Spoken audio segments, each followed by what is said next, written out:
열왕기 3. 하나님의 주권을 인정하고 사는 것은 신앙인들의 일상에서 가장 어려운 일 가운데 하나입니다. 그러나 우리는 피해갈 수 없습니다. 하나님께서 주권자이시고 하나님께서 통치하시기 때문입니다. 그분은 우리 각자의 개인적인 문제뿐 아니라 온 우주를 다스리십니다. 우리가 예배를 드리는 시간이나 장소에서만이 아니라 사무실과 공장, 대학, 병원, 심지어 술집과 콘서트장에서도 그렇습니다. 엉뚱하고 터무니없는 개념처럼 보일지 모르지만 성경에서 이보다 더 자주 강조되고 있는 것은 없습니다. 하지만 우리의 일상 경험은 하나님의 통치를 그다지 확증해주지 않습니다. 현실은 온갖 비인격적 세력과 오만한 자아들이 최고 권력자가 되겠다고 전쟁을 벌이는 전쟁터와도 같습니다. 하나님과 무관해 보이는 세력과 의지들에 의해 늘 이리저리 휘둘리고 두드려 맞는 것이 우리 대부분의 일상입니다. 그러나 어느 시대든 깨어있는 정신의 소유자들은 하나님께서 지금도 여전히 주권적으로 통치하고 계신다는 증언을 멈추지 않았습니다. 예수님을 가리키는 가장 오랜 호칭 가운데 하나는 왕입니다. 그렇다면 하나님의 주권적 통치를 알지 못하거나 거부하는 이 세상에서 우리가 하나님께서 알려주신 그분의 주권을 인정하고 받들어 믿고 순종하며 살아갈 수 있는 방법은 무엇이겠습니까? 무엇보다 필요한 것은 하나님을 예배하는 자세입니다. 이런 자세는 순종하는 마음으로 성경을 읽을 때 생겨납니다. 성경 읽기를 통해 우리의 사고와 행동은 학교 교과 과정이나 언론 보도의 내용이 아니라 하나님의 실제 안에서 움직이게 됩니다. 이렇게 예배하듯이 마음을 다해 말씀에 귀를 기울이는 과정에서 열왕기서는 하나님의 주권적 통치 아래 살아가는 이들이 어떤 희망을 잡을 수 있는지에 관한 필수 자료를 제공합니다. 열왕기서를 읽는 유익은 실로 엄청납니다. 무엇보다 하나님의 통치는 힘있고 경건한 사람들을 통해 구현된다는 생각이 무너지면서 그분의 주권을 한층 깊이 이해하고 경험하게 됩니다. 온갖 유토피아적 계획이나 망상들의 현혹에서 벗어나게 됩니다. 그에 따라 아무리 문제 많고 죄 많은 지도자들, 왕들이 우리 사회와 교회를 농단하고 있다 하더라도 그것 때문에 하나님의 통치가 무효화될 수는 없으며 그 어떤 현실과 상황 속에서도 여전히 행사되는 하나님의 주권을 마음껏 기뻐하고 즐거워할 수 있다는 사실을 깨닫게 됩니다.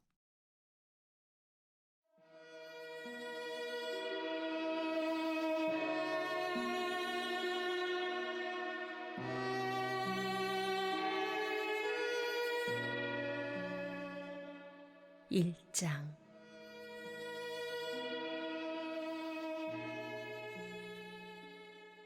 다윗 왕이 늙었다. 그도 세월을 당해낼 수는 없었다. 이불을 몇 겹씩 덮어도 따뜻하지 않았다. 그래서 신하들이 왕에게 말했다. 우리가 주인이신 왕을 위해 젊은 처녀를 하나 구하여 왕 옆에 시중들게 하겠습니다. 그 처녀와 함께 잠자리에 들면 왕께서 기력을 회복하실 것입니다. 그들은 이스라엘에서 가장 매혹적인 처녀를 물색하다가 수넴 사람 아비삭을 찾아 왕에게 데려왔다. 그 처녀는 눈부시게 아름다웠다. 그녀가 왕 옆에 머물며 시중을 들었으나 왕은 그녀와 관계를 갖지 않았다. 그때에 학기사 아들 아도니아가 우쭐대며 말했다. 내가 다음 왕이다. 그는 전차와 기병과 호위대 50명을 앞세우고 다니며 세상의 주목을 끌었다. 그의 아버지는 그를 완전히 버릇없는 아이로 길렀고 한 번도 꾸짖지 않았다. 게다가 그는 아주 잘생겼고 서열상 압살롬 다음이었다. 아도니아가 스루야의 아들 요압과 제사장 아비아달과 모의를 했는데 그들이 그의 편에 서서 힘을 보탰다. 그러나 제사장 사독과 여호야다의 아들 분야야와 예언자 나단과 시므이와 레이와 다윗의 개인 경호대는 아도니아를 지지하지 않았다. 그 후에 아도니아가 로겔샘 근처에 있는 소엘렛 바위 옆에서 대관식을 거행하고 양과 소, 살찐 송아지를 제물로 바쳤다. 그는 자기의 형제들, 곧 왕자들과 지위가 높은 영향력 있는 유다 사람을 모두 초청했으나 예언자 나단과 분야야와 왕의 경호대와 동생 솔로몬은 초청하지 않았다.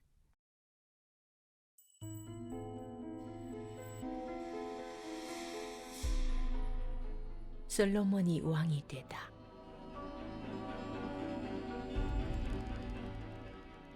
나단이 솔로몬의 어머니 밧세바에게 가서 물었다. 학깃의 아들 아도니아가 왕이 되었는데 우리 주인이신 다윗 왕은 전혀 모르고 계신 것을 아십니까? 서두르십시오. 당신과 솔로몬의 목숨을 구할 수 있는 길을 제가 알려드리겠습니다. 당장 다윗 왕께 가서 이렇게 말씀하십시오. 내 주인인 왕이시여, 왕께서는 제게 그대의 아들 솔로몬이 내 뒤를 이어 왕이 되어 내 왕위에 앉을 것이요 하고 약속하지 않으셨습니까? 그런데 어찌하여 지금 아도니아가 왕이 되었습니까? 당신이 거기서 왕과 말씀을 나누고 계시면 제가 들어가서 이야기하시는 것을 돕겠습니다. 밧세바는 곧바로 왕궁 침실로 왕을 뵈러 갔다. 왕은 아주 늙어서 아비삭이 옆에서 시중 들고 있었다. 밧세바가 엎드려 절하며 왕에게 예를 갖추며 공손히 말했다. 내 주인인 왕이시여, 왕께서 하나님의 이름으로 제게 약속하시기를 그대의 아들 솔로몬이 내 뒤를 이어 왕이 되어 내 왕위에 앉을 것이요 하셨습니다. 그런데 지금 벌어진 일을 보십시오. 아도니아가 왕이 되었는데 내 주인이신 왕은 알지도 못하십니다. 그가 왕의 모든 아들과 제사장 아비아달과 군사령관 요압을 초청하고 소와 살찐 송아지와 양을 잡아 성대한 대관식을 거행했습니다. 그러나 왕의 종 솔로몬은 초청받지 못했습니다. 내 주인이 왕이시여, 이스라엘의 모든 눈이 왕께서 어떻게 하시는지 보려고, 누가 내 주인이신 왕의 뒤를 이어 왕위에 앉나 보려고 왕께 향해 있습니다. 왕께서 가만히 계시면 왕을 여의게 되는 순간에 제 아들 솔로몬과 저는 죽은 목숨이나 다름없을 것입니다.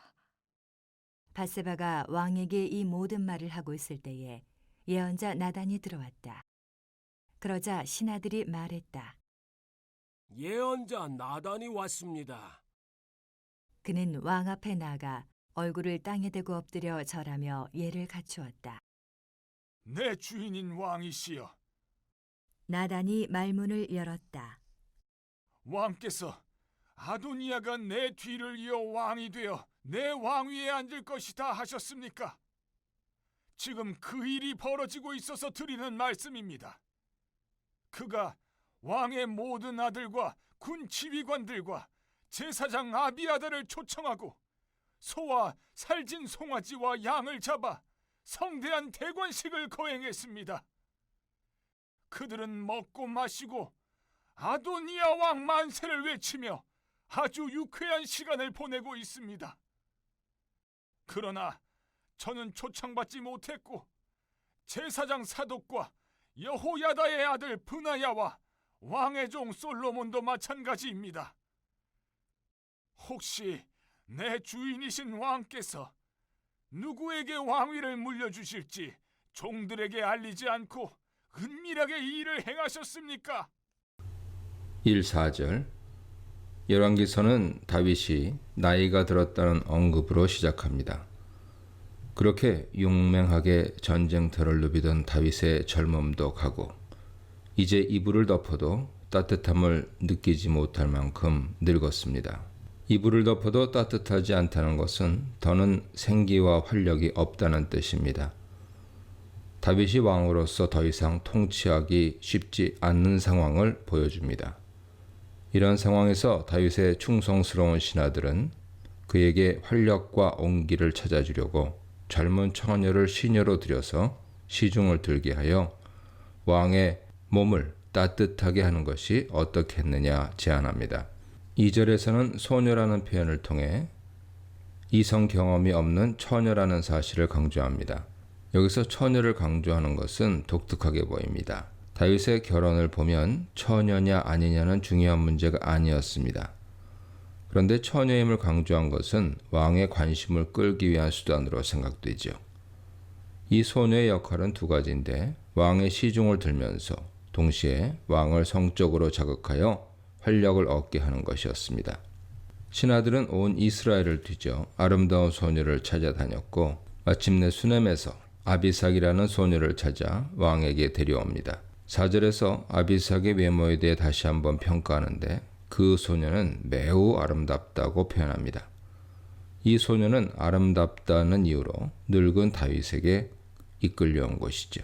소녀는 다윗 곁에서 시종을 들었지만 다윗은 그녀와 동침하지 않았다고 본문은 말합니다. 우리 성경에서는 하지 아니하였다로 번역했지만 정확하게는 하지 못한 것이 맞습니다. 다윗이 더는 남성 역할을 못할 만큼 늙고 기력이 없다는 것을 표현하고 있는 것이죠.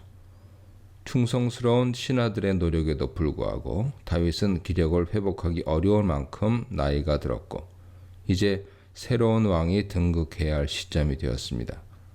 본문에서 아비삭 이야기를 여기에 넣은 것은 이제는 새로운 왕이 필요하다 하는 사실을 부각시키기 위해서였죠. 하지만 이렇게 인위적으로 활력을 증진시키려는 모습은 삶과 죽음의 모든 문제를 하나님께 맡기고 전쟁터를 누볐던 이전의 모습과는 분명 대조를 이룹니다. 다른 관점으로 아비삭 이야기를 읽을 수도 있습니다. 어린 처녀 아비삭 관점에서 보는 것이죠. 늙어서 기운이 없는 왕을 위해 결혼도 하지 않은 어린 처녀를 데려다 왕의 시중을 들게 하고 왕의 품에 안기게 하겠다는 발상은 여성을 성적 놀이개 정도로 생각하는 발상이죠. 이런 계획을 낸 사람은 철저히 다윗 입장에서만 생각했습니다. 아비삭은 단지 예쁘다는 이유로 다윗에게 끌려와 다윗의 정식 아내나 첩도 아닌 상태로 시중을 들어야 했습니다. 3절에서 온 이스라엘을 뒤져서 아름다운 처녀를 찾는 모습은 에스더서에서 페르시아 신하들이 왕후를 새로 뽑기 위해 각지에서 아름다운 처녀들을 수상궁으로 모으는 장면과 유사합니다.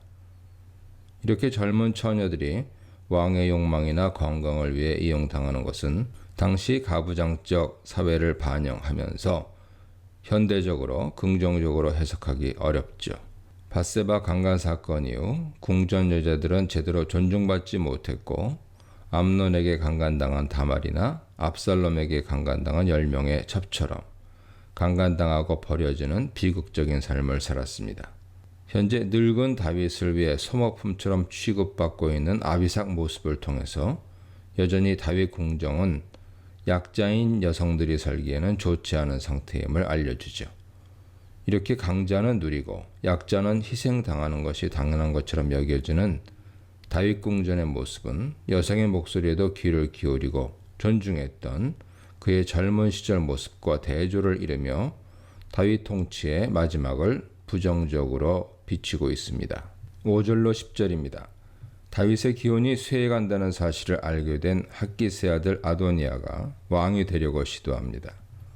아도니아는 다윗의 넷째 아들로 첫째인 암논은 다말을 강간하여 압살롬에게 죽임당했고 셋째인 압살롬은 반란을 일으켜서 요압에게 죽임당했습니다.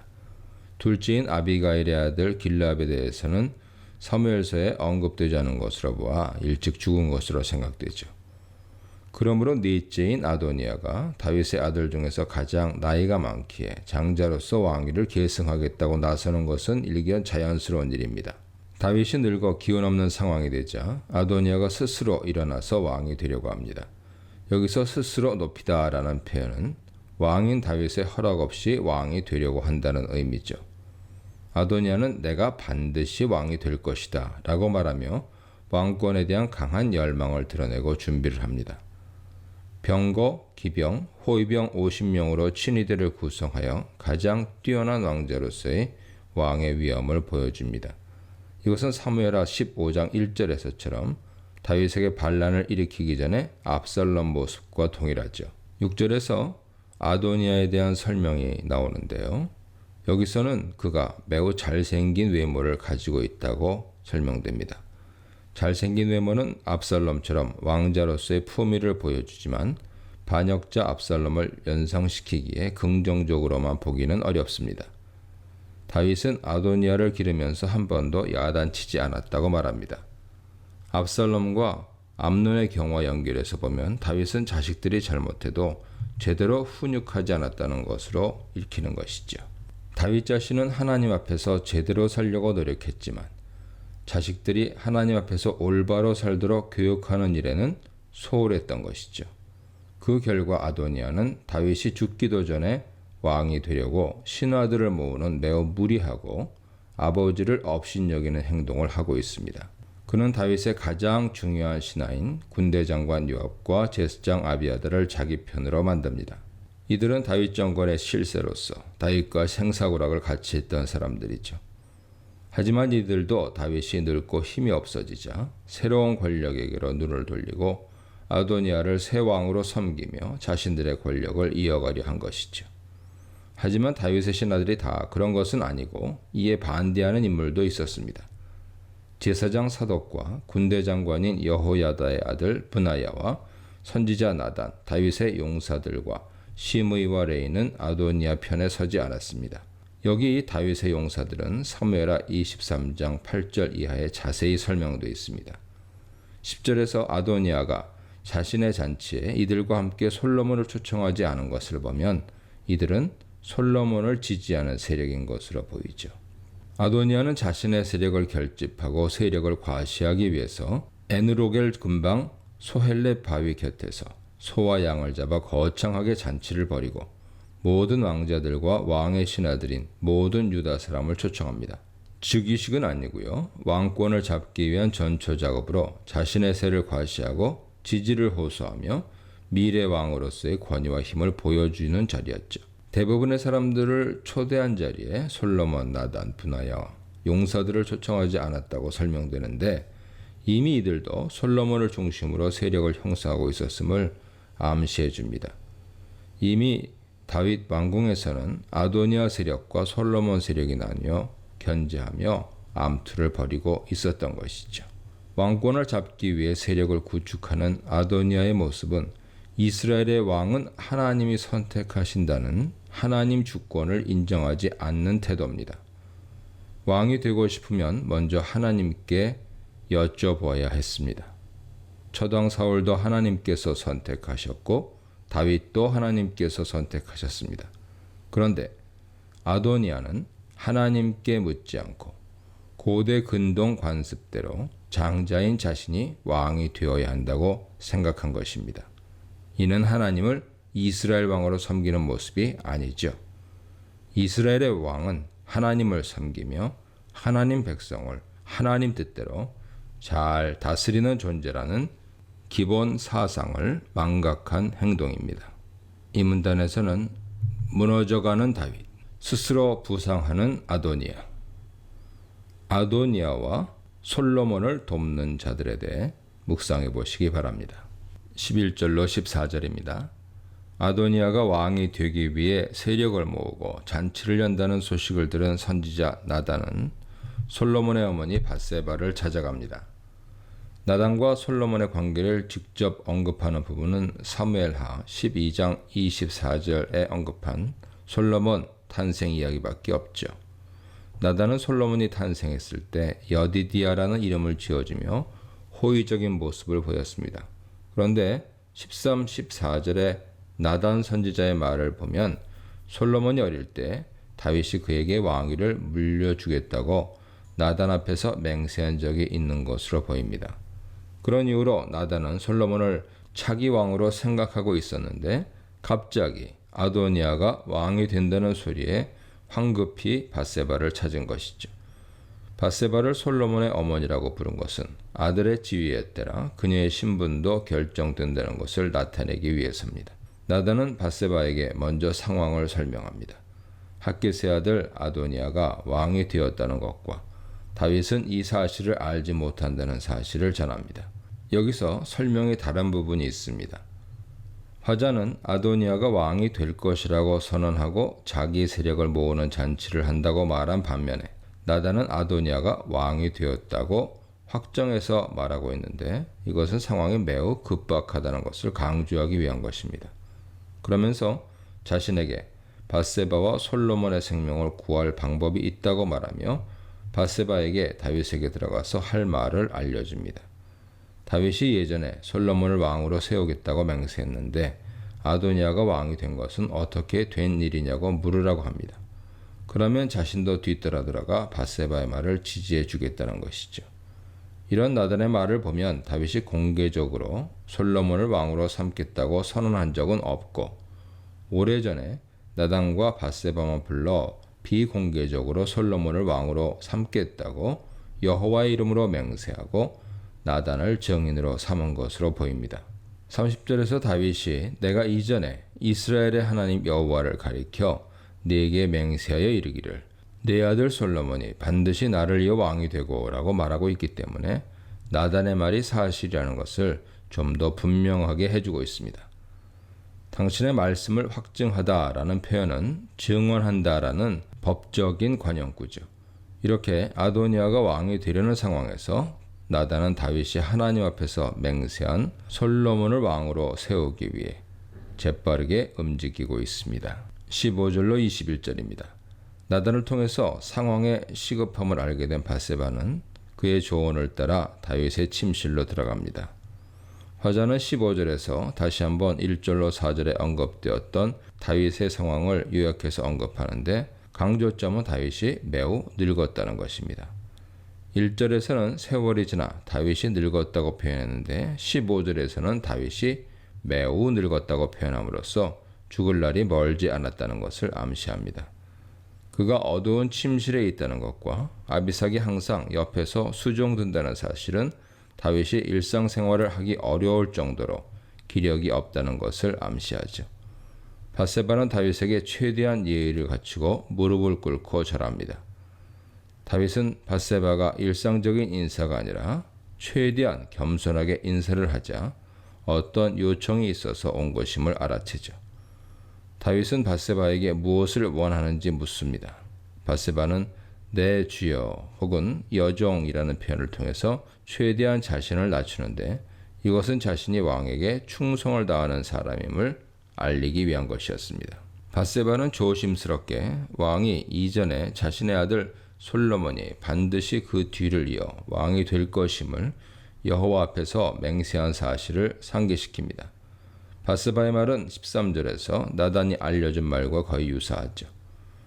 나단은 여종에게 맹세하시니라고 말한 반면에 밧세바는 당신의 하나님 여호와를 가리켜 라는 말을 추가했습니다. 30절의 다윗의 말을 보면 이 구문을 밧세바가 일방적으로 집어넣은 것이 아니라 나단보다 더 정확하게 표현하고 있다는 것을 알 수 있죠. 그러면서 현재 아도니아가 왕이 되었다는 것과 그 사실을 왕이 모르고 있다는 것을 강조합니다. 또한 그녀는 아도니아가 잔치를 벌이고 있고 왕의 모든 아들들과 그의 지지자인 요압과 아비아달을 청하면서도 솔로몬만 초대하지 않은 사실을 알려줍니다. 이것은 아도니아가 솔로몬을 적대시하고 있다는 것을 암시하고 있는 것이죠. 이렇게 현재 긴급한 상황을 알리면서 밧세바는 누가 왕이 될지 온 백성이 다윗 왕을 주목하며 기다리고 있다고 이야기하면서 솔로몬을 후계자로 삼겠다고 말해야 한다고 재촉합니다. 21절에서는 자신이 다윗을 이렇게 재촉하고 있는 이유를 말하는데 만일 이번에 분명하게 알리지 않으면 다윗이 죽은 후에 자신과 자신의 아들은 죄인이 될 것이라고 합니다. 여기서 죄인이란 아도니아에 의해 반역자로 몰릴 것이라는 의미죠. 22절로 27절입니다. 이렇게 밧세바가 다윗과 이야기하고 있을 때 계획대로 나단이 다윗의 침실에 등장합니다. 그러고는 왕 앞에서 얼굴을 땅에 대며 매우 겸손한 절을 하죠. 이런 모습은 밧세바가 다윗에게 한 행동과 유사합니다. 이렇게 왕에게 절대 복종하는 모습을 보인 뒤에 매우 예민한 문제인 왕위 계승에 대한 이야기를 꺼냅니다. 그는 다윗에게 아도니아를 후계자로 삼으셨는지 단도직입적으로 묻습니다. 다윗이 아도니아를 왕으로 삼지 않았다는 것을 알면서도 그의 잘못을 부각시키기 위해 이렇게 질문한 것이죠. 그러면서 아도니아 집의 상황을 9절이나 19절에서 전하는 내용보다 더 자세하고 생생하게 전달합니다. 나단은 요압이란 이름 대신 군사령관들이라고 표현하여서 요압과 그의 수하 등 군사적으로 많은 사람들이 아도니아를 지지하고 있다고 말하며 그들은 이미 아도니아를 왕으로 생각하고 아도니아 왕 만세를 외치고 있다고 그의 집의 분위기를 전합니다. 여기서 다윗을 가장 분노하게 하는 것은 왕인 자신이 아직 살아있는데 다른 사람을 왕으로 부르며 만세를 외치고 있다는 점입니다. 만세를 외친다는 것은 그를 왕으로 인정하며 그에게 충성을 바친다는 의미이기 때문이죠. 그러면서 다윗의 종인 자신과 사독 제사장과 여호야다의 아들 브나야와 다윗의 종인 솔로몬은 청하지 않았다고 말함으로써 자신들은 여전히 왕에게 충성을 바치고 있으며 그래서 아도니아가 자신들을 좋지 않게 보고 부르지 않았다는 암시를 합니다. 그러면서 마지막으로 나단은 이것이 정말 다윗의 결정인지 묻습니다. 정말 왕의 결정이라면 왜 자신에게 알려주지 않았느냐며 섭섭한 감정을 다윗에게 드러냅니다. 이런 나단의 태도는 평소에 나단과 다윗의 관계가 돈독했기 때문에 가능한 이야기죠. 다윗은 하나님의 선지자로서 나단을 의지했고 나단은 하나님의 뜻을 다윗에게 전달하며 왕실 조언자로 지냈는데 자기 왕을 결정하는 중요한 일을 자신에게 말하지도 않고 할 수 있느냐는 질책이 섞여 있습니다.